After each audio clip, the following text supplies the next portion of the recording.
Aleluia. Bom dia, Shalom, Bom dia, shalom, shalom, sejam todos bem-vindos. senhora. Em nome de Jesus, amém. Vamos orar?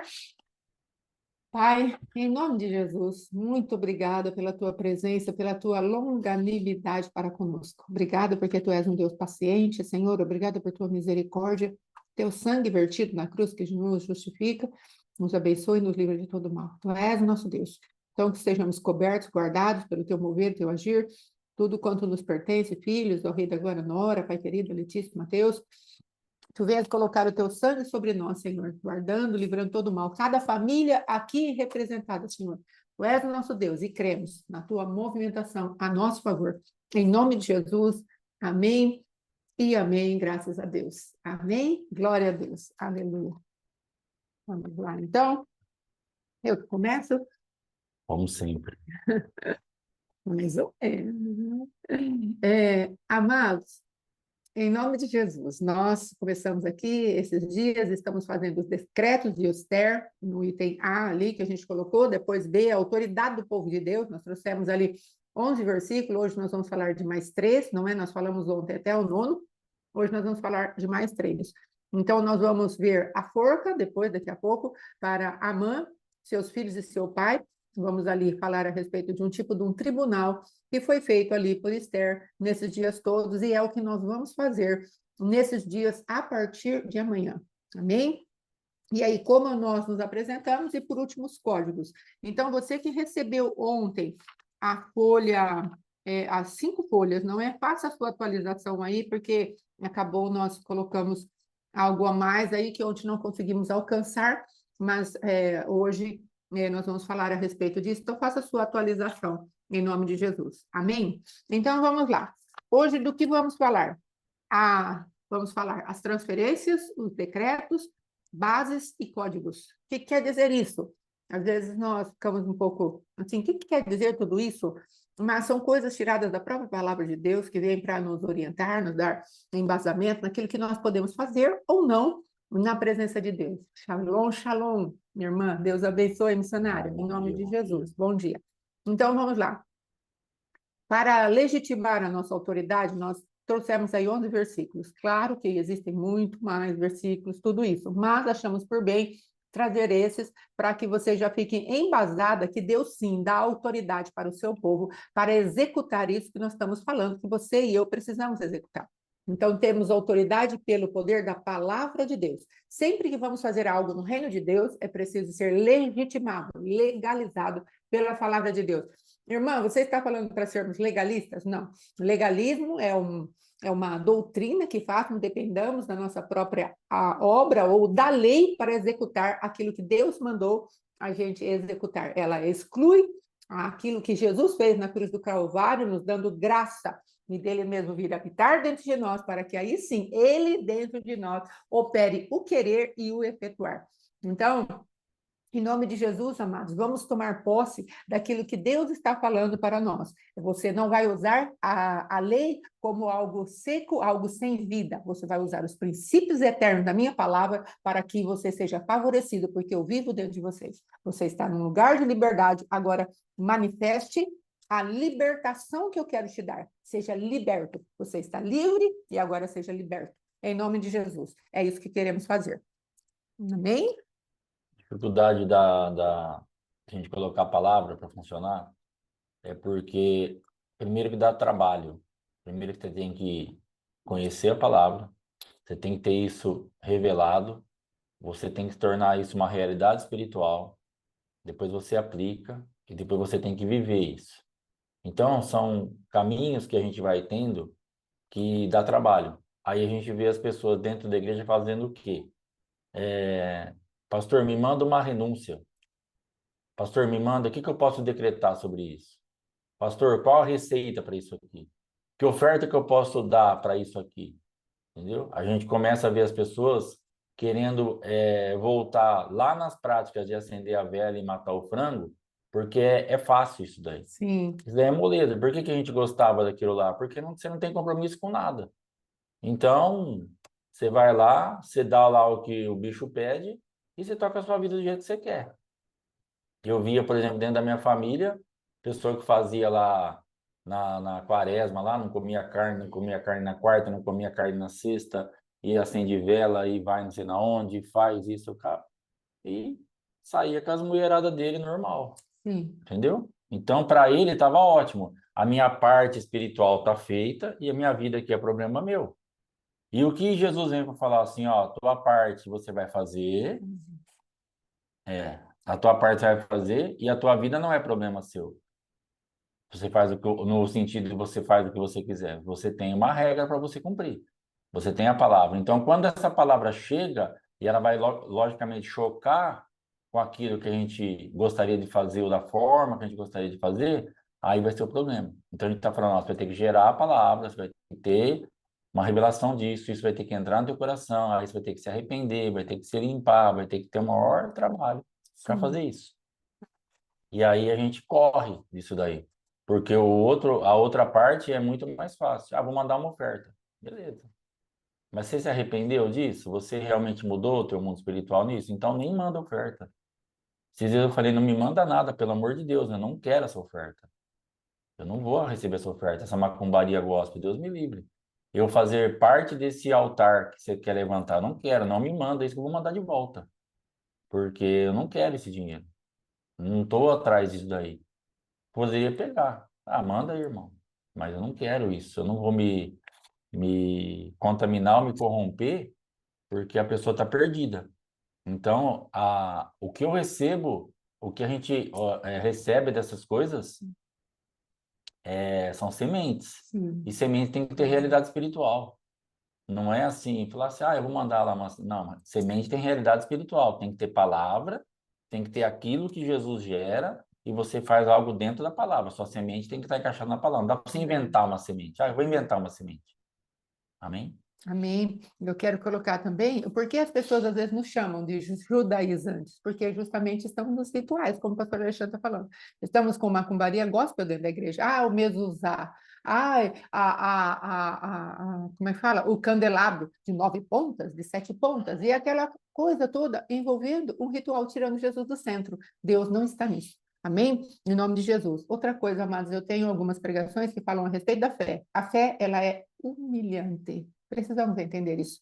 A fé humilha as nossas vidas, porque ela foge de todo raciocínio lógico que temos. Todo raciocínio carnal, todo raciocínio grego, todo raciocínio romano, a fé faz com que tudo isso seja humilhado, não é? Então, nós precisamos entender isso e nos submeter.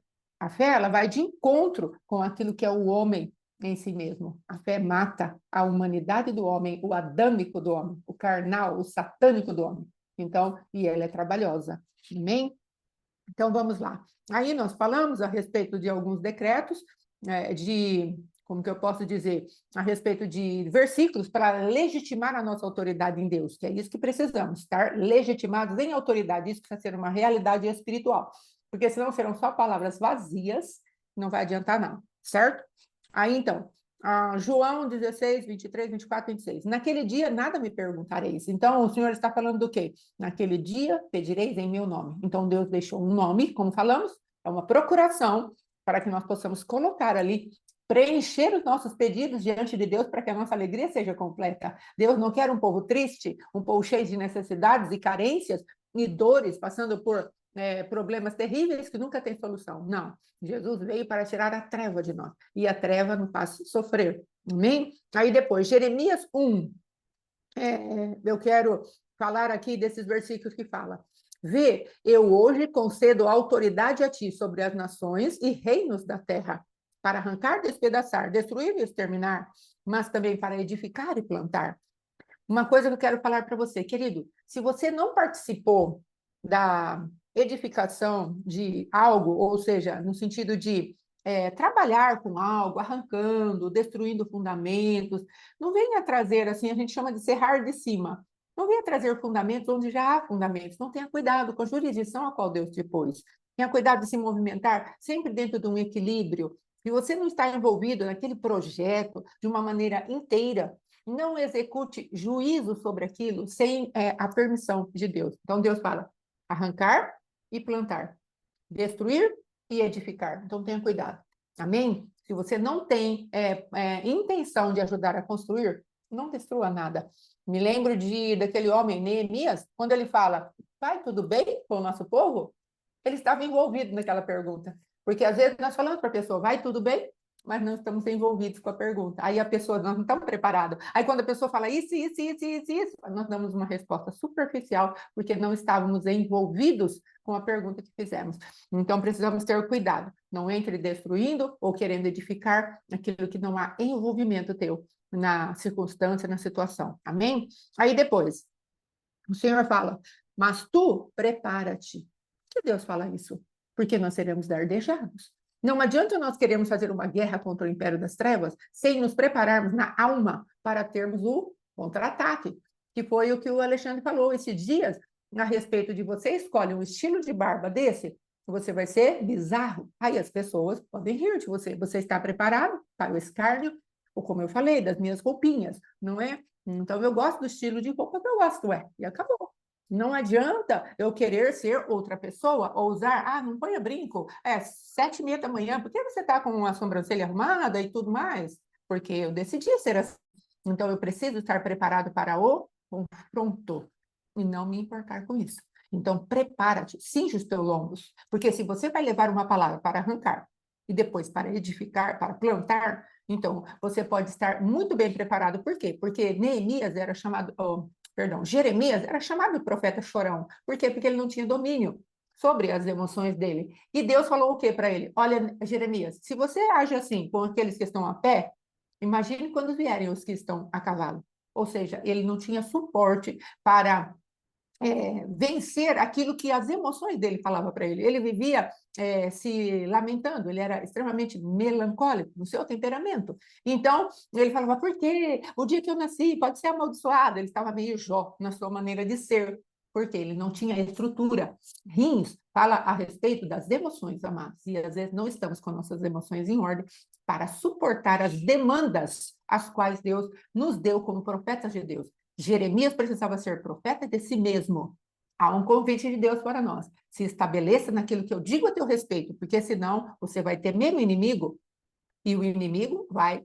aquilo que eu traria de terror, olha o que Deus fala. Aquilo que eu traria de terror sobre os teus inimigos, esse terror virá contra ti. Por quê? Porque você não confiou em Deus, então você está no mesmo patamar do inimigo. Se o inimigo desconfia de que não há Deus e você tem medo do inimigo, você também não está confiando em mim. Então, logicamente, a sentença é a mesma. Amém? Aí depois, o Senhor está falando ainda para ele: eles lutarão contra ti, mas nada poderão contra a tua pessoa, porque eu estou contigo para te livrar. Ué, não é estranho, então, que ele estivesse debaixo do mesmo lugar e ficou um profeta chorão? Exatamente por quê? Porque ele não confiava o suficiente no Senhor para livrar a alma dele. Então, ele vivia com murmuração nos lábios. Mas é exatamente isso que precisamos entender. Você quer que os inimigos não prevaleçam contra você? Tenha a palavra no Espírito, conquiste a tua alma. Faltou essa manifestação para Jeremias, conquistar a sua alma, para que andasse sem aqueles sentimentos tão terríveis de melancolia que ele tinha, porquanto o Senhor o havia levantado para ser um profeta diante do povo de Deus. Em nome de Jesus, amém? Glória a Deus. Ventilador para nós. Amém. Eu já olhei 2 vezes o ventilador assim, ó. E minha avó, quando ficou aqui em casa, ela não pedia para ligar, ela ficava na sala, ela ficava no sofá. Aí quando eu entrava na sala, ela olhava assim, ó. Quer que ligue o ventilador, vó? Ah, é bom. E eu já olhei 2 vezes, mas a pastora não entendeu. E agora, deixa eu falar um pouquinho da alma. Já falei algumas vezes sobre isso, mas é muito importante essa questão da alma, porque nós não entendemos muitas vezes como a alma funciona. E nós temos a alma como adversária. Eu tinha um entendimento, até uns anos atrás, que a alma não era algo bom. E a alma, na verdade, ela pode ser algo bom, que ela vai trabalhar a nosso favor, e ela pode ser algo ruim, que vai trabalhar contra. Depende daquilo que ela tem de alimento e de realidade espiritual. Quem vai alimentar ela? Então, eu tenho uma visão que a alma ela é uma maisena, ela é algo neutro. Se você fizer um manjar de coco, ela aceita. Se você empanar um peixe, ela também aceita. E ela dá uma resposta boa, inclusive fica muito bom as coisas empanadas com maisena, fica uma coisa crocante. Então, o que acontece? Depende do que você vai fazer com a tua alma. Então, o espírito milita contra a carne e a carne contra o espírito. Para conquistar quem? Justamente a alma. Então, se nós deixarmos a nossa alma alimentada pela carne, pela nossa natureza caída, é aquilo que ela vai estar forte. Se você, isso que você entende no espírito, se você alimenta a tua alma, é nisso que ela vai estar forte. Sim. E no momento da guerra, ela vai te ajudar. Por quê? Porque as tuas emoções, as tuas vontades, os teus sentimentos, aquilo que você é de ânimo, de alma, ela vai estar junto com você na sua linha de raciocínio. E por que nós sofremos muito? Porque o nosso espírito já creu em algo, já quer algo, já está se manifestando em algo, mas a alma ela é mal educada, ela está ainda lá naquele negócio. Aí você fica sempre em guerra, sempre em guerra, sempre em guerra interna. Porque é você contra você mesmo. É a tua alma contra o teu espírito agora aí. Porque você não educou. Então precisa gastar tempo com a alma. O que você tem de realidade espiritual já construída dentro do teu espírito, converse com você, explica para a tua alma, educa ela, dá aula para ela. Fala, alma, agora eu pensava assim, porque eu era ensinado assim, eu era ensinado assim. Essa foi a minha cultura na minha casa, com meu pai, mas agora o que eu tenho aprendido é isso, o que eu creio é isso, e agora você vai andar e fluir desse ponto. Agora eu não acredito mais nisso aqui, eu acredito nisso aqui. Agora que você precisa dar resposta quando chegar a guerra, é assim que você vai funcionar. Então a alma, ela pode ser e deve ser a nossa aliada. Porque sem alma nós vamos ficar complicados. Nós vamos sofrer demais. Às vezes, por que a gente fala assim, nossa, eu tive que me rasgar para fazer aquilo? Por quê? Você está lutando contra o diabo, você está lutando contra você mesmo, está lutando contra tudo, porque você não tem alma para aquilo. Às vezes a pessoa fala assim, você tem alma para tal coisa? O que, que é isso? Você pegou a tua alma e você educou ela no nível de guerra que você vai enfrentar. Então, você tem alma para aquilo. Você vai num lugar, você consegue fazer a leitura daquele negócio, aquilo não fazer você temer aquele ambiente. Você vai, entendeu? Então, você tem alma para isso? É justamente eu entendo isso. A tua alma foi educada para suportar a pressão da guerra que você vai enfrentar?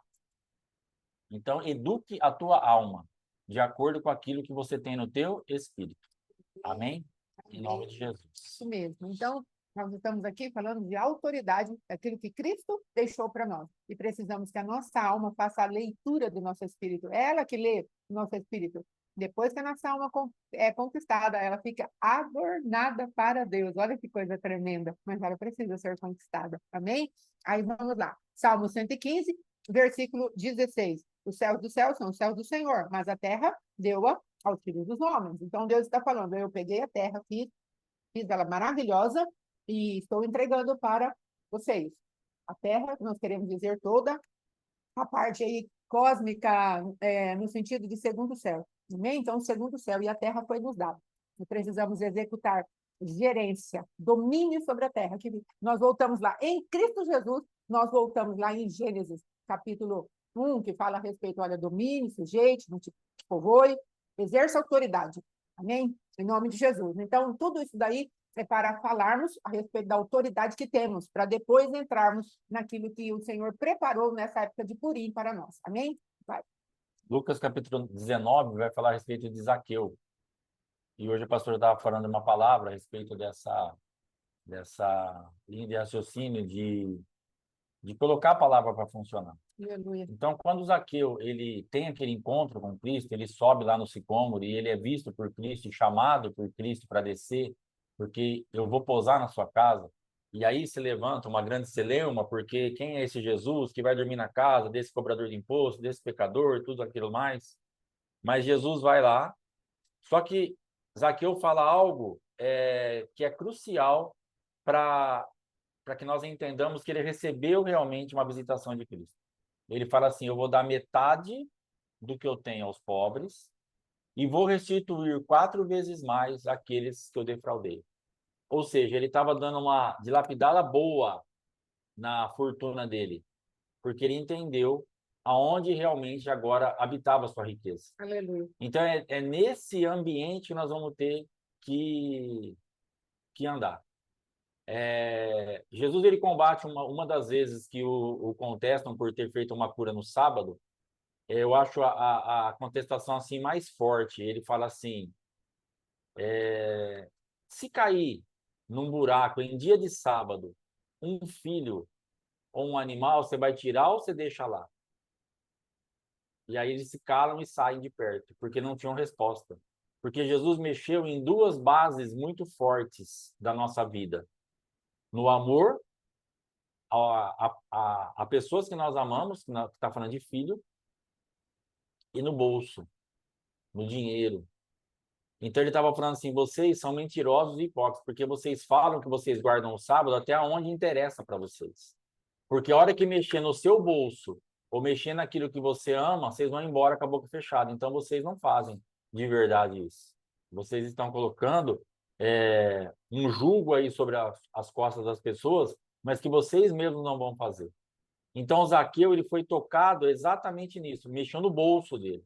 Ele falou, não, eu vou dar metade e vou restituir 4 vezes. Então, quando mexe no bolso, quando a pessoa entra nesse nível, ela realmente foi tocada de alguma maneira mais profunda. E quando ela abre mão de certas manifestações aí daquilo que era tão importante para ela, não só na finança, é porque a palavra entrou, é porque ela entendeu o mundo espiritual, é porque realmente Jesus pode falar, você entendeu o que é importante? Jesus não estava falando, Zaqueu, você não vai poder ser rico. E nem tocou nesse assunto, mas Zaqueu entendeu que ele poderia desfrutar de uma outra realidade, mesmo abrindo, e ser feliz, estar bem, mesmo abrindo mão de uma boa parte do dinheiro ou da fortuna que ele tinha. Sim. Então, isso daí vai fazer com que nós tenhamos realmente um respaldo para a gente avançar. Um entendimento dos céus para a gente poder fazer as coisas funcionar. Como que o mundo espiritual vai funcionar? Como que você muda isso? Vê aonde você está permitindo que Jesus mexa. É um bom indicativo, é um bom termostato para você ver. Será que eu sou crente mesmo? Quando ele mexe naqueles lugares que você fala aqui, nunca jamais, ninguém mexerá. E quando ele fala agora, eu vou mexer. E você abre as portas e fala, mexe, aí beleza. Agora, se você continuar resistindo, aí é o seu nível de conversão, não de salvação. A salvação, beleza, você vai ser salvo. Só que você não vai reinar porque você não abriu mão daquilo que Jesus queria mexer e você não vai reinar daquilo que nós temos aprendido. Então, você está salvo, mas não reina. E aí você, por quê? Porque você não deixa mexer em fundamentos que você tem como muita coisa, mas que Jesus está falando, preciso tirar de você. Isso está te atrapalhando. Isso atrapalha o teu avanço. Isso atrapalha o teu crescimento. Isso é uma estrutura de raciocínio. Isso é uma prisão. Isso é isso, é aquilo. Você fala, não, isso aqui é precioso. Então você vai ter que abrir mão das suas preciosidades, que são preciosas aos teus olhos, e deixar realmente Jesus ser aquilo que ele veio para ser. Porque ele precisa mudar isso, porque vira o seu Deus. Não é o problema da riqueza, mas o problema é que muitas vezes a riqueza é o Deus da pessoa. Sim. Aí Jesus precisa quebrar. Não é por causa do filho, mas o problema é que o filho é o Deus da pessoa. E ela vai precisar falar assim, não, agora eu tenho uma hierarquia dentro do meu coração. Eu amo meu filho, mas eu sei agora o limite para não ultrapassar e ter problema. Amém? Onde está o teu coração, aí estará Teu tesouro. o teu tesouro. Amém? Agora vamos lá. Forca para a mãe, seus filhos, seu pai. Então vamos lá. Nós vamos entrar aqui no ambiente de tribunal, que é o que nós vamos fazer a partir de amanhã. Renúncias. Então, eu vou alterar aqui um pouquinho. Como eu me apresento para fazer esta manifestação diante de Deus? Primeira coisa, eu me apresento arrependido. Então, vamos entrar na jurisdição do Senhor, vamos falar para Deus a respeito de algo que queremos, sim, mas eu entro arrependido do meu pecado. Primeira coisa, eu preciso ter consciência de pecado.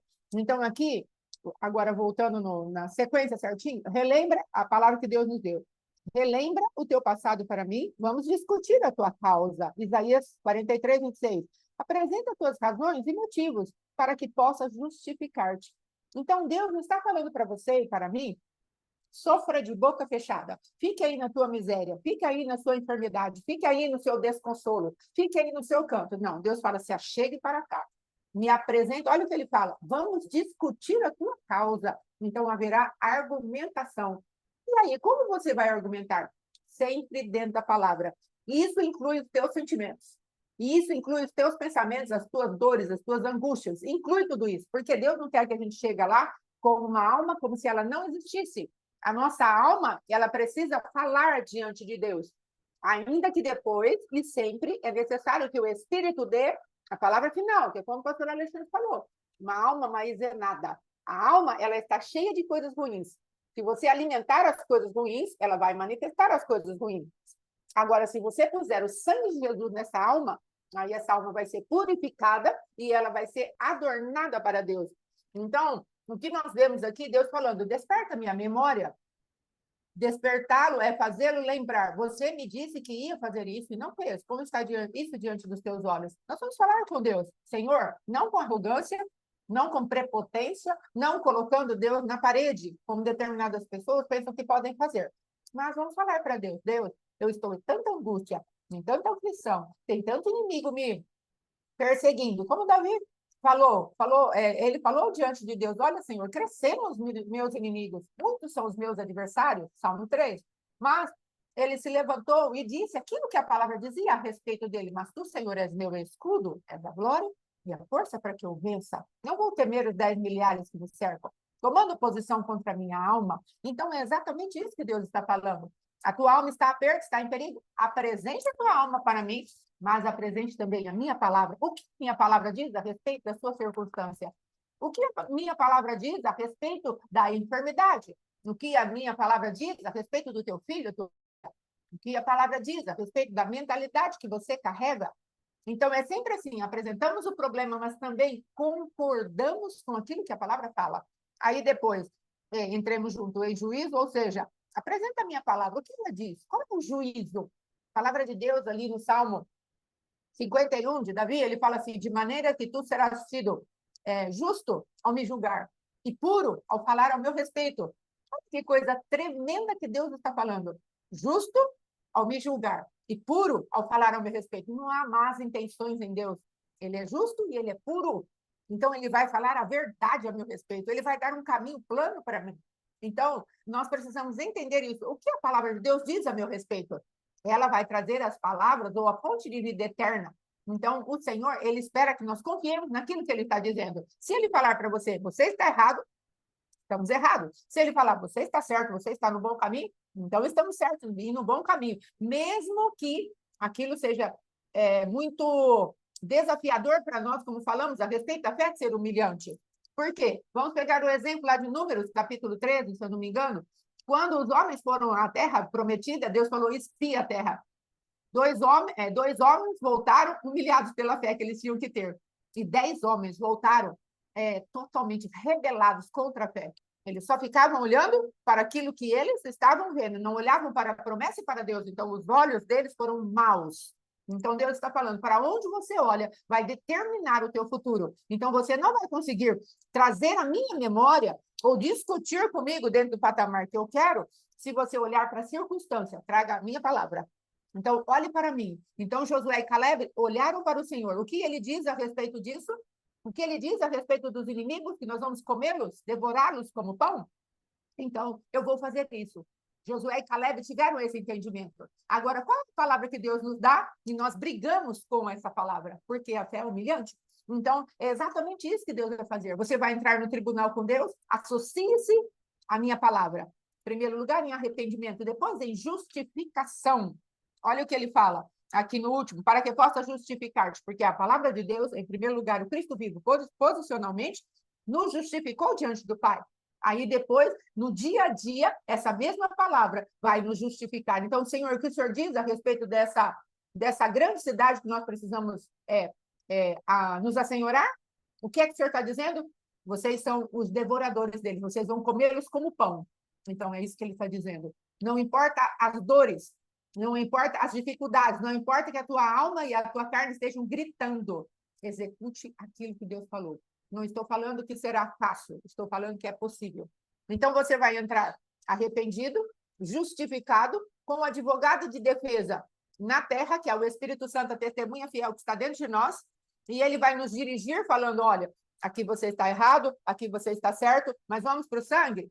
Você não vai entrar na presença do Pai ou do juiz levando a sua justiça.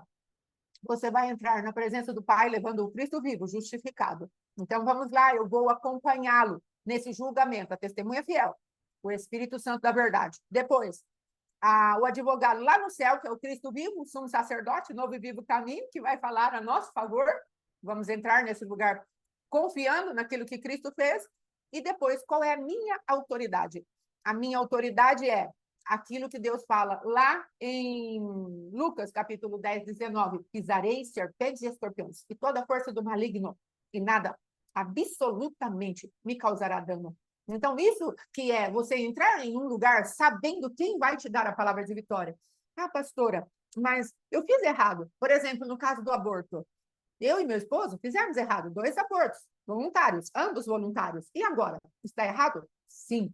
É iniquidade? Sim. Plantamos para a próxima geração? Sim. É muito terrível? É abominável aos olhos do Senhor? Sim. Foi sacrifício a Moloque? Sim. Assassinamos? Sim. Então, agora, o que vamos fazer? Nós vamos entrar com a testemunha fiel, o Espírito Santo da verdade, que nos convenceu do nosso erro.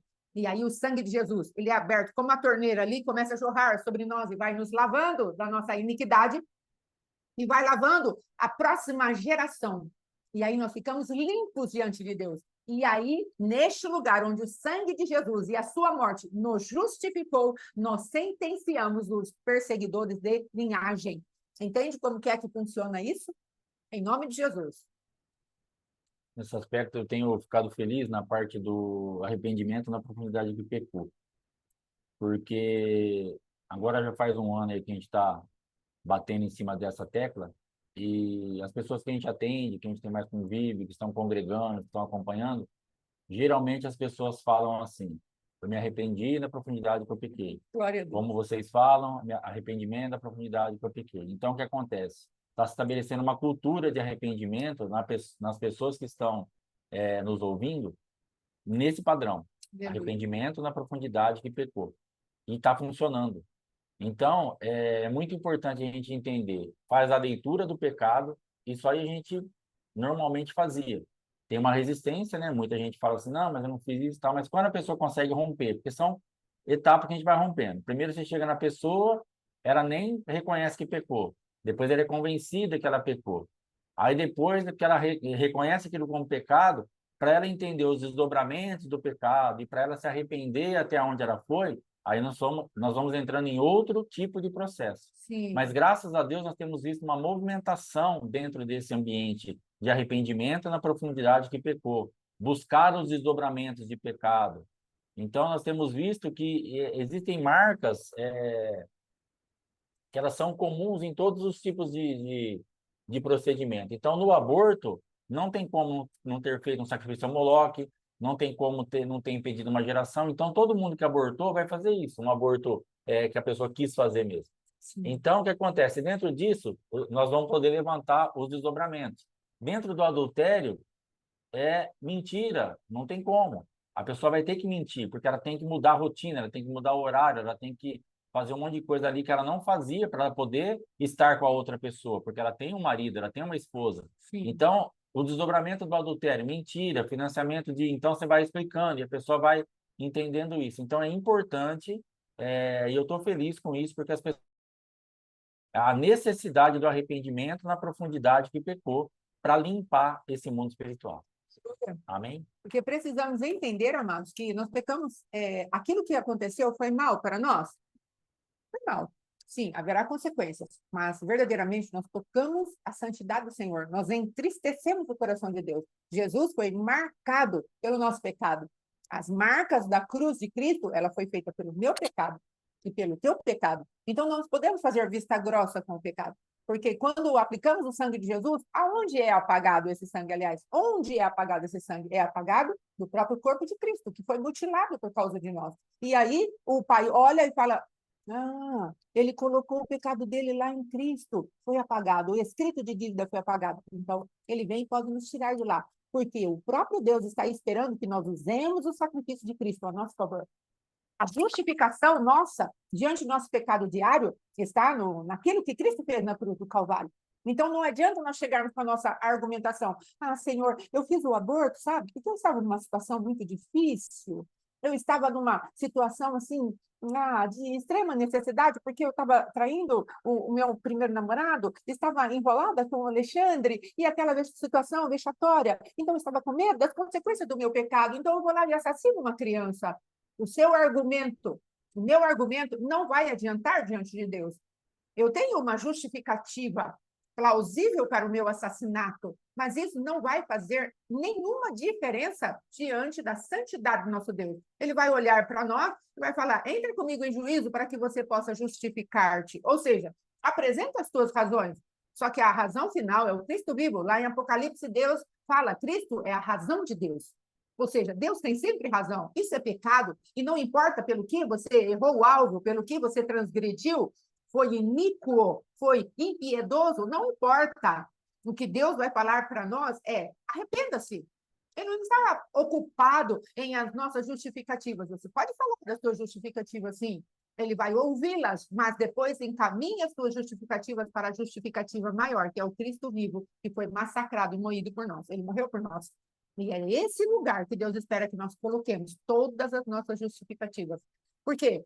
No pecado do aborto, para mim, eu teria razão, eu tinha razão, eu estava justificada na minha razão. Você entende onde entra a justiça própria? Justificar-se na sua própria razão. Eu tenho razão de me proteger.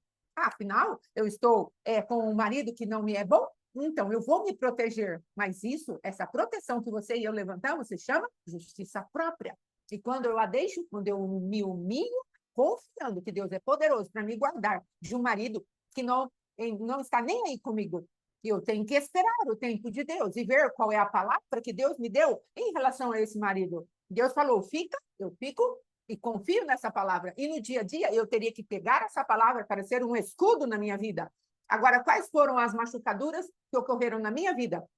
Eu estou falando da minha vida com meu esposo, e é verídico isso. Quais foram as machucaduras que foram feitas? As machucaduras da falta da fé. Por isso eu fui machucada. Porque se Deus falou para mim: fica com ele, com certeza ele tinha uma proteção para a minha alma. Agora, por que eu não usei? Porque eu estava justificada em mim mesma. Eu tenho razão, eu vou ficar porque a tua palavra diz, né? Então, faz de conta que eu tenho temor por ti, então eu estou ficando porque a tua palavra diz. Mas, na verdade, eu não aplicava a palavra, eu ficava por obediência, mas era uma obediência pela metade, porque eu não aplicava a obediência da palavra que ela desse fruto dentro de mim. Às vezes, nós estamos dentro da casa do Senhor, somos filhos de Deus e estamos aplicando a obediência pela metade. Eu estou obedecendo, mas a que preço? Ao preço de você ser ferida, machucada, pisoteada? Então, essa palavra não está fazendo o efeito que ela diz que ela tem. Ela diz que ela é escudo e baluarte. Tua verdade é meu escudo e baluarte. Eu não temerei, porque os teus anjos me sustentarão. Eu pisarei o leão e a áspide, e tu me mostrarás a tua salvação. Por que Deus não me mostrou a salvação? Porque eu não usei a palavra por escudo e por baluarte. Não me escondi na palavra. Então, amados, obediência pela metade. Então, tome cuidado com isso. O Senhor está falando hoje para nós: eu quero que você pise serpentes e escorpiões, mas saiba pisá-los de maneira completa. A tua alma precisa estar protegida dos ataques desses demônios. Amém? Em nome de Jesus. Essa parte que a pastora falou é um engano muito profundo Meu Deus. e que machuca demais. Sim. Por quê? Porque dentro do nosso relacionamento conturbado, ela ficou anos e anos se relacionando comigo sexualmente por obediência à palavra. E o que acontecia? Como ela não aplicava isso em amor, para ela, Deus era um Deus carrasco. Sim. Ele manda eu fazer sexo com uma pessoa que me persegue. Deus não é bom para mim. Mas eu vou fazer porque eu temo ir para o inferno, eu temo desobedecer. Tem um nível de temor altíssimo, mas sem entendimento. Sim. E aí, aonde entra isso? Começa a ser machucada. Porque todas as vezes que você se relacionar com o teu marido, as mulheres falam assim: eu tenho que fazer minha parte, né? Eu tenho que fazer minha obrigação, né? Mas você tem que fazer a tua parte ou a tua obrigação, já que você está baseado na palavra para se relacionar, porque você não tem marido para se relacionar, então você está se relacionando com o seu marido, porque ele vai brigar, porque ele vai te xingar, porque ele vai fazer um monte de coisa. Então você quer obedecer a palavra, mas você tem que entender que Deus é amoroso. E se ele está te orientando a fazer isso, você tem que fazer isso dependendo do amor dele, não vendo Deus como um carrasco, porque senão você vai se ferir. Porque você se fere no relacionamento que você já não quer fazer, e você se fere com Deus, porque Deus é um Deus mau, que está mandando você se relacionar com alguém que não está nem aí com você, está só usando o teu corpo. E como a minha esposa disse uma vez, é uma coisa bem pesada, mas eu vou falar, só tem adulto aqui. Ela falou assim uma vez: eu não sou um depósito de esperma. Então, o nosso relacionamento chegou nesse nível. Sim, Por quê? Porque justamente ela se sentia completamente abusada, não só por mim, mas por Deus também, porque agora nós estamos tratando isso. amém. Agora nós estamos limpando essas machucaduras que ela teve, não do relacionamento sexual só, mas de Deus a ter exposto, entre aspas, a um relacionamento sexual abusivo, obrigando-a a fazer algo que ela não queria fazer, porque ela tinha que obedecer a palavra. Mas não era isso que Deus estava falando. Deus estava falando para ela fazer isso com entendimento, com graça, com dependência e crendo que aquilo lá ela estava fazendo porque Deus, não porque Deus era carrasco, falou, não, agora você tem que sofrer com teu marido, mas porque Deus a amava a ponto de falar assim, olha, vai lá, faça Sim, isso, sim, faça isso e esteja guardado em mim. E daqui a pouco nós vamos colocar as coisas em ordem. Então é isso que nós temos que fazer. Então, nós obedecemos a palavra, mas obedecemos a palavra como ela estava falando. Ah, eu vou ter que fazer isso, né? Mas estamos dentro sempre de um ambiente de ferida, de machucadura, em qualquer área da nossa vida, em qualquer aspecto. Ah, então eu vou, né, fazer isso. Então você está sempre pesada fazendo a palavra, porque você está sempre tendo um Deus como um Deus carrasco, um Deus que te obriga, um Deus que não é assim que tem que fazer, porque senão eu vou sofrer a consequência. Ele é carrasco porque ele manda você fazer, e ele é carrasco porque se você não fizer, depois você vai apanhar. Você vai sofrer, você vai ficar debaixo de um jugo tremendo. Então você vai ter que entrar dentro dessa manifestação, fazendo uma leitura. Bom, Deus me mandou fazer isso. Senhor, isso aqui para mim é impossível. sim. Eu me deitar com esse homem, eu me deitar com essa mulher, é impossível. Mas o Senhor é meu pai, o Senhor me ama. Eu vou receber não só a graça para deitar, mas eu vou receber a graça para deitar e para não me ferir nem com ele e nem com o Senhor. E você vai gerando isso. Aí você se deita. Amém? Então, você que passou anos aí, ou está nessa fase, né? Que eu sei que tem irmãs exatamente nesse ponto, comece a alinhar a tua oração para você parar de se machucar, para Sim, você parar de todas as vezes que você terminar o seu relacionamento, você virar para o lado chorando, como a minha esposa fez algumas vezes. sim, muitas vezes. É, eu ouvi algumas, né? É verdade, ele ouviu Então, algumas. eu ouvi alguma. Ela virar para o lado chorando, entendeu? De tanto sofrimento de ter feito aquilo. Então, em nome de Jesus, que nós nos alinhemos aí, que Deus não é um Deus carrasco. Amém. Amados, Jeremias fez exatamente isso que o pastor e eu estamos falando. Então, Jeremias era um homem de Deus, mas ele estava obedecendo pela metade. Ele levava aquela palavra ao seu povo, mas o povo, na sua dureza de coração, o rejeitava. E ele assumia as rejeições daquele povo. Amém? Então, precisamos ter muito cuidado. Ao aplicarmos a palavra de Deus na sua obediência, que não seja uma obediência pela metade, sem a graça para que a palavra nos proteja. Isso daí está a cargo de algumas falanges malignas, que são do escalão médio aí daquilo que vem contra nós. Isso está a cargo daqueles que são os demônios da lei, Ogum, Oxum, Xangô. E aquele que faz a ferida, Oxóssi, ele vem lá como um flecheiro para fazer a ferida, e depois Shebada, recala, manda, Shia. Em nome de Jesus, que esse flecheiro caia da tua vida agora, como caiu da minha. E hoje tenho entendimento para me manifestar em Deus, para que essa sexualidade nossa seja tão santificada que podemos um ministrar ao outro durante o nosso ato sexual. E isso é uma reversão, isso é uma conversão, isso é decreto contra as trevas. Então, que esse flecheiro, Oxóssi, saia da sua vida, os caboclos, os índios que vieram contra a vida, por exemplo, de José na Bíblia, os flecheiros aqui atualizados no nosso país, esse tipo de manifestação. Aqueles que vêm para nos ferir, e depois vem toda essa tríade da lei para nos julgar, nos condenar, fazer leis que são opressoras, e nós mesmos ficamos debaixo dessas leis. E aí, quanto juízo, Ogum não, como chama? O Xangô, quanta execução de justiça, eu sempre confundo os dois, o Ogum, e depois aquele outro lá, a Oxum, vinha para fazer a lei, eu legislava na minha justiça própria. Então, vamos ter cuidado com essa tríade maligna que vem ali para implantar o seu sistema judiciário, executivo e legislativo dentro de nós, para que operemos de acordo com a treva em nome de Jesus, que seja caído esse sistema na nossa vida, essa tríplice aliança entre esses demônios aí, essas falanges, em nome de Jesus, com os seus demônios menores, para a glória de Deus. Amém? A pastora Margarida colocou agora misericórdia, fiquei muitos anos debaixo disso. Provavelmente, se ela não se aprofundou nessa limpeza, a pastora Margarida está ainda hoje ferida com Deus. Então, o meu conselho para ela é que ela faça uma checagem. Não, pastor, já está beleza, já fiz, já fiquei, mas não estou mais. Mas se você ainda não fez essa checagem, faça, porque a probabilidade de você ter Deus como um carrasco, de ter deixado você tanto tempo, né, deixado entre aspas, tanto tempo debaixo dessa exploração, pode fazer você estar ferida com Deus. Amém, pastor? E também para os outros irmãos ou irmãos que estão aqui, que passaram por esse processo, faça essa checagem, porque a chance de você estar ferido com Deus é muito grande.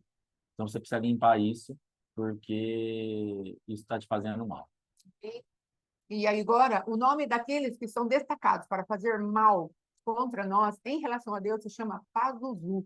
Amém? Lá em Jeremias mesmo, nós vemos um homem chamado, eu creio, não tem ligação com esse nome, mas chama Passur, terror de todos os lados. Ele é o responsável em ficarmos aterrorizados com aquilo que Deus nos manda fazer. Aí ele traz medo, ele traz pânico, porque nós olhamos para aquilo e falamos, nossa, mas é para fazer isso, Deus está me mandando. Então, em nome de Jesus, amados, que não saiamos desses ambientes, vamos decretar. Se lembre agora que a partir de amanhã começaremos a decretar. Faça os seus decretos aí. Com certeza, são 12 nomes que vamos trazer, 12 circunstâncias, 12 personagens. Então, entre nesse lugar, já vai falando, Senhor, eu terei os meus decretos para fazer. Então, em nome de Jesus, entre com o seu próprio decreto. Nós vamos falando aí, você vai colocando e vai executando o juízo, vai tomando a substituição, vai entrando em arrependimento e vai colocando diante de Deus. E esses demônios nós não os veremos mais, nem a nossa linhagem os verá mais, em nome de Jesus, amém?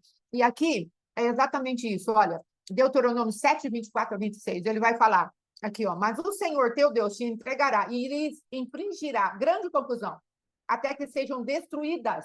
O Senhor está falando do quê? A respeito de governos malignos que ainda estão sobre nós. Não importa, amados, se são altos escalões da maldade, se são medianos ou se são demônios rasos. Importa que Deus nos deu autoridade para pisar serpentes e escorpiões. E nada vai nos causar dano. Precisamos entender isso. Então, ele fala assim, ó, eu vou entregar reis, eu vou entregar o nome deles, eu vou entregar as imagens, eu vou entregar a prata e o ouro na mão de vocês. São 5 manifestações proféticas do que Deus quer fazer de limpeza na nossa vida. O que são os reis? São os governantes. O que é nome? São aqueles que trazem uma identidade para nós. Qual é a identidade? O abandonado, o rejeitado, o ferido, o machucado. Aquele que todo mundo pode perseguir e ele nunca faz nada. O passivo, o permissivo. Qual é a identidade que Satanás colocou? Qual é a marca que Satanás colocou? Filho da prostituta, como Jefté? O Senhor tem uma identidade para você, celestial, filha de Deus, cheia de desdobramentos poderosos. E é isso que nós vamos tomar posse nesses dias. Então, você vai tirar reinado e governo, você vai tirar identidade falsa, você vai tirar as imagens que foram construídas a teu respeito, porque existem pequenas imagens, como Deus não cuida de mim, ou seja, sou abandonado.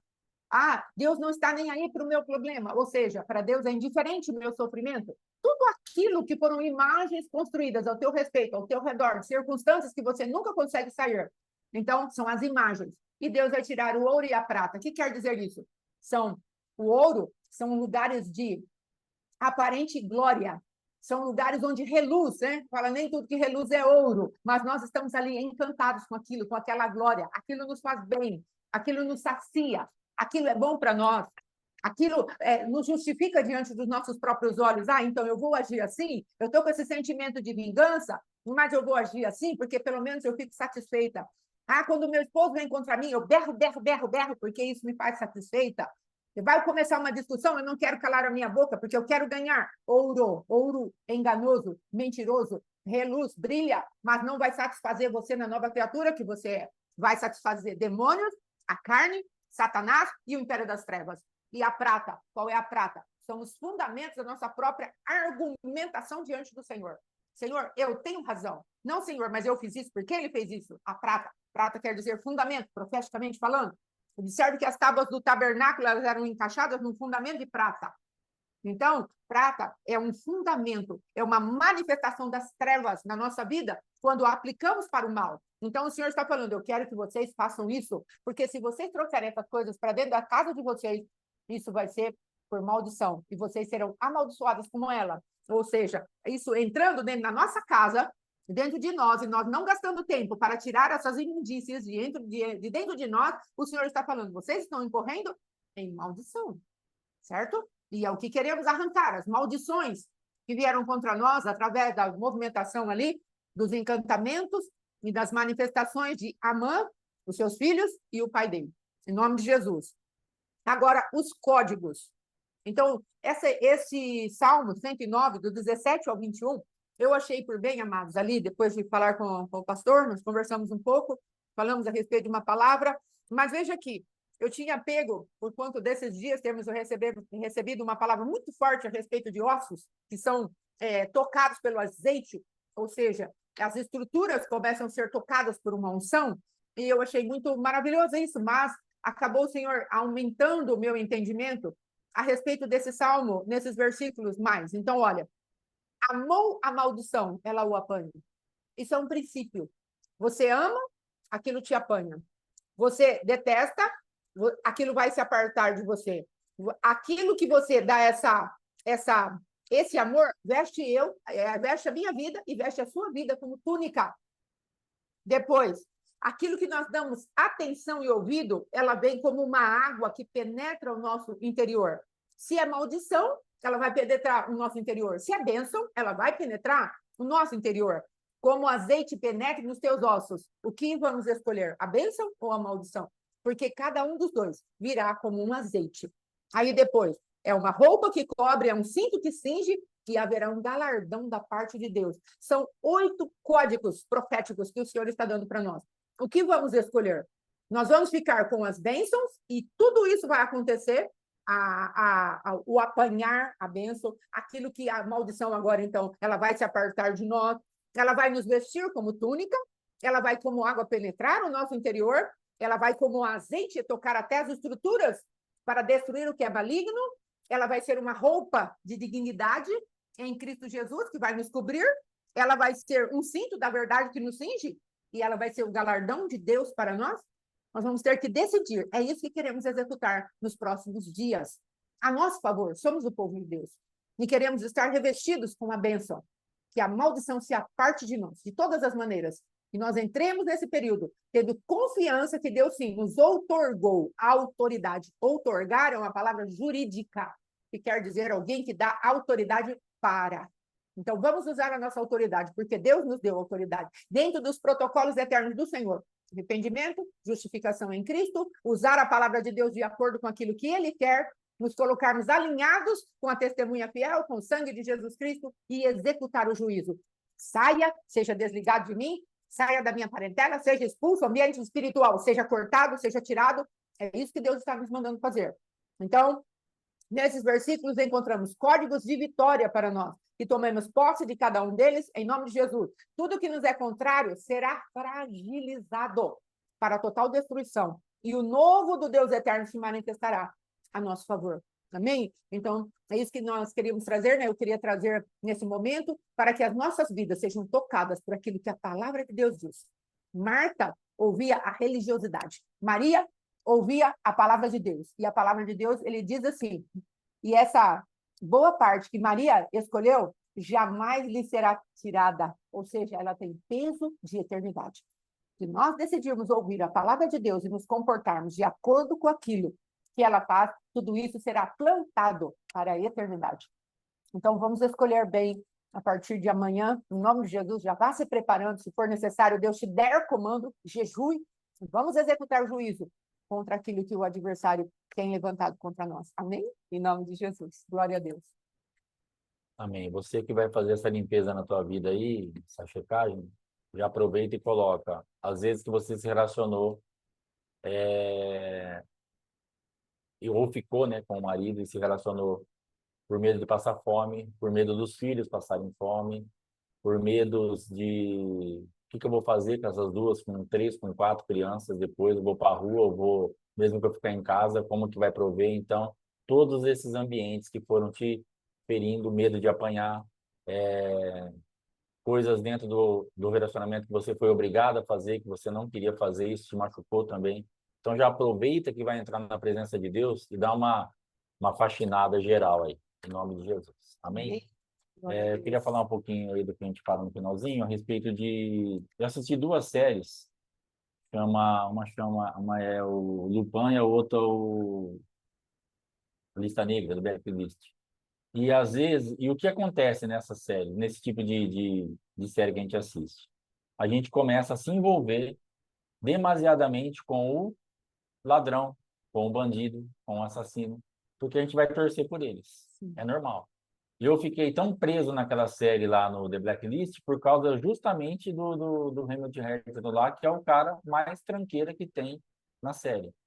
Ele não tem misericórdia de nada, ele só quer fazer o que ele quer, ele mata, ele arrebenta com tudo, ele trafica, ele... Mas eu torcia para quem? Para quem dá certo, eu torcia para prender ele. Fiquei triste quando prendeu. Fiquei triste quando traíram ele, quando entregaram ele, porque eu queria ver ele em cena, eu queria ver ele fazendo o que ele tinha que fazer. E Lupin, a mesma coisa. O rapaz ele se levanta para vingar o pai, mas ele usa exatamente as mesmas armas, as mesmas coisas que ele estava combatendo, que o patrão do pai fez com o pai dele, que foi o roubo, que foi enganar, que foi mentir, com um monte de coisa, ele fazia, fluía dentro da mesma atmosfera. E eu torcia para quem? O Lupin dá certo. Um negão simpático, trabalha bem, é interessante, é engraçado. Aleluia. Glória a Deus, pastora, Deus te abençoe. E aí o que acontece? Você se envolve naquela cultura. Ai, pastor, mas é só naquele momento do entretenimento ali, acabou, desliguei a televisão. Não, você vai ficando com aquilo na tua alma, você vai ficando com aquilo na tua mente. E depois isso vai contaminar o teu dia a dia. Sim. Isso vai trazer para você uma linha de raciocínio, onde a gente vai começar a achar que certas coisas são normais. Sim. Porque nós vamos ficar contaminados, não tem como, porque a irmã Deus está falando. Sim, traz para a realidade, vai criando uma mentalidade, porque você vê aquilo e fala, deu certo. Lógico, você está exposto àquilo e você vai começar, então, a alimentar a tua alma com aquilo. E, de repente, chega um negócio que você não faria, que você resistiria, chega aquela mercadoria na tua empresa, aquela uma que o cara já roubou da outra empresa e te oferece pela metade do preço, você não compraria até então. Mas agora você está influenciado pela atmosfera de levar vantagem, isso pode, não vai dar problema, você compra. E agora? Aquele negócio sem nota que você não fazia, agora você faz. Aquele imposto que você pagava certinho, agora você já começa a querer falar, não, mas... Então começa a entrar nas atmosferas. Então toma cuidado com isso, saia dessas manifestações. Sim, começa a dar... Os caras, eles vivem à base de jeitinho. Então tudo para eles tem um jeito. Então, os caras levam o cara lá em cima, num avião, ele tira todas as informações que ele quer e joga o cara lá para baixo. E aquilo vai virando normal na sua cabeça. Sim. Ele pega um cara lá para sumir, ele derrete numa banheira com um monte de produto químico e joga para o esgoto. Aquilo vai ficando normal na sua cabeça. Sim. E nós achamos que então está tudo dentro daquilo que tem que ser feito aí mesmo. Sim. Amém? Então, que o Senhor nos guarde, nos livre desses ambientes, desse tipo de manifestação, para que nós realmente fiquemos aí focados naquilo que é da parte de Deus. Amém? Deixa eu ver quem está aqui. Amém. Alguém pode orar para encerrar? Pode levantar a mãozinha em nome de Jesus? Para a gente liberar o microfone para você orar para encerrar. Rápido. Rápido. Crente, crente. Amém, amém. Glória a Deus. Aleluia. Quem? Oh, Jesus. Meu Deus, gente, uma oração para encerrar. Esse monte de crente aqui. Alguém levanta essa mão em nome de Jesus. Espírito, toca. Está todo mundo aqui? Nós estamos vendo todo mundo? Silvia Irmã Cabral, Silvia. aleluia. Salvou nós, hein, irmão? Glória. Tá posto? Vamos. Em nome de Jesus. Amém. Pode ir, irmã Silvia, está aberto. Amém. Eu não consegui achar a mãozinha aqui, por isso que eu demorei. Amém. Glória a Pai, em Deus. nome de Jesus, nós te louvamos, te damos graças, ó Deus, pela tua palavra. Que palavra, Deus.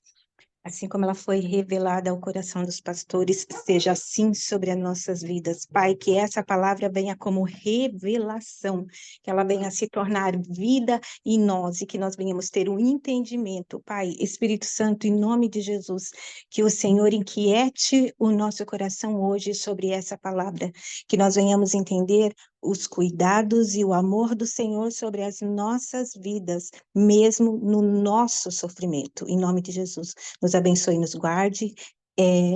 Levante seu rosto sobre nós, Senhor. E através da imensidão da tua misericórdia, resplandeça o teu shalom. Em nome de Jesus. Amém, amém e amém. Amém, amém. Glória a Deus. Amém. Amém. Glória a Deus. Está encerrado em nome de Jesus. Deus te abençoe. Até amanhã. Qualquer coisa, estou na área no WhatsApp. Amém. Abraço. Shalom, shalom. Aleluia. Glória a Deus.